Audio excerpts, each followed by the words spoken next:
Okay, so I'm partially lazy, so I'm gonna make this video about something that's low effort, and that low effort topic is going to be tartaria. Um, Tartaria means like China and stuff, right? Eastern, there are references of the flags, there's references of it on the map, It's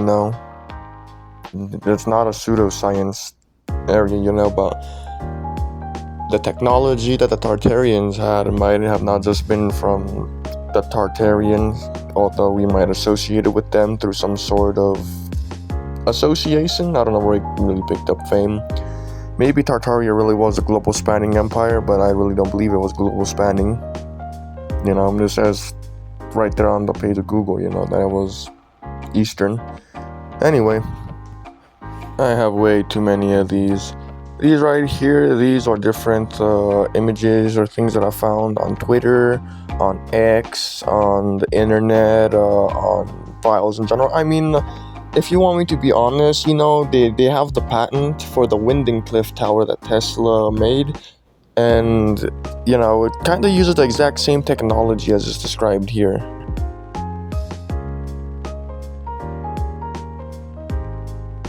And digging through this dirt is a pain in the ass, trust me, it takes a while.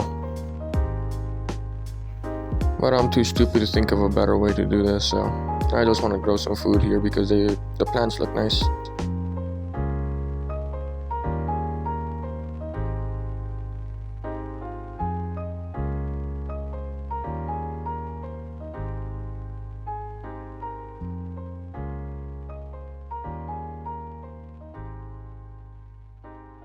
So these structures that span across the globe, whether you want to call them Tartarian structures, Siberian structures, which Tartar, I'm pretty sure, came from Siberia as well.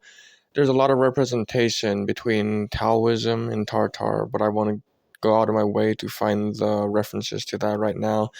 But Tartaria was a eastern spanning empire for the most part that maybe has some of its audiences in the Western world, to where we've derived some of our, how would you term it, sciences from.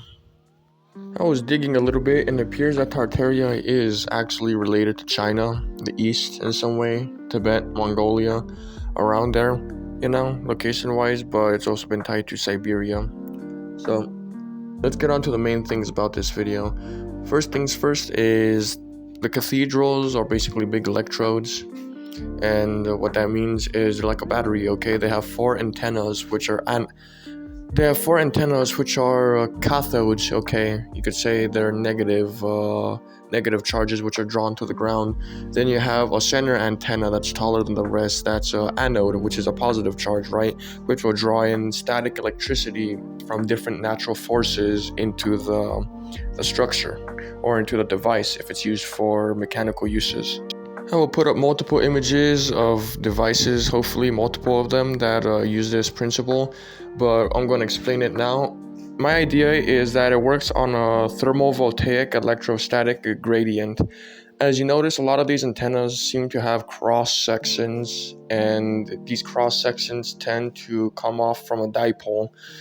So there's a possibility that these dipoles, when they have these iron, what would you call them, intersections at the top, right? Since a lot of these antennas aren't just pointy parts right into the atmosphere. Some of them are, but a lot of them aren't. It's possible that the electrostatic gradient, right, depending on the weather and the natural forces, right, can generate electricity on it. One example is the wind, and I don't know the exact term for it, but it's something voltaic. When the wind goes against the antenna, it'll vibrate. When the sun hits it, right, depending on the metal it's made out of, right, it'll create energy, right, through some sort of, photovoltaic effect, right, which also has to do with gradients, right, which when you're dealing with technology, the more dimensions you add, the better, right? Like an example is the electrostatic gradient from the wind and the thermovoltaic gradient from the temperature, right? This creates two dimensions of overlap, okay? Possibly three if you count the actual shape. So how it works is the ground is negative and the atmosphere is positive and the stratosphere is a polarized zone. What that means is we live in an area that's naturally energized. All we really have to do is build an antenna to tap into this energy. So it's literally a battery, okay? Because a battery works on the same principle of cathodes and anodes with an electrolyte solution. So the buildings have zinc and copper, which are kind of like opposites when it comes to like electromagnetism, right? Like male and female. So these two create a natural like dipole, which is basically like a fucking electromagnetic field, and it creates it by interacting with the sun, the wind, the natural elements, okay? And the higher up you put it, right, the more it's able to tap into, I don't fucking know, use your imagination, okay? I'm making this video to hopefully figure this shit out too. Two key factors I want to capture is that it works on scalar waves, also known as still waves, which is basically like the circle of life, you know, when like waves come into a center area and they converge and they like cancel each other out. I was just thinking, and well, there's two things I thought of. The first one was, one, these antennas, they create a drift in the atmosphere when it comes to like whatever this atmospheric energy you want to claim is. It like creates a vortex and it drags it into it, right? It creates a drift. The second thing I want to mention is it's very possible that the way that they design these antennas is to create an electrostatic gradient dipole, so that way the positive and negative are at opposites and it creates like a vacuum of energy down the center of the antenna by creating a gradient. So the cross has 4 sections, and we're going to include the one going down. So the one going down draws in the electricity. The ones at the side, right, the left and the right, could be the positive and negative, right, where the electrical current gradient, right, is the difference, right. And the reason that there's a center part, right, like the top pin, right, is so that way it could draw in electricity in between the negative and positive and the polarized zone, so that way it could go into the structure, and while the structure serves as natural insulation and in a way as diamagnetic or dielectric, whichever one of those emits the electricity through magnetism. So yeah, I just looked into it. It's dielectric and diamagnetic, right? So they use scalar waves on these structures, right, which is in the shape of the squares and the spheres, right, at the top of the buildings. And when electrified and activated, right, they emit the energy out through dielectricity and diamagnetism, right. The magnetic waves carry the electricity because of the law of induction.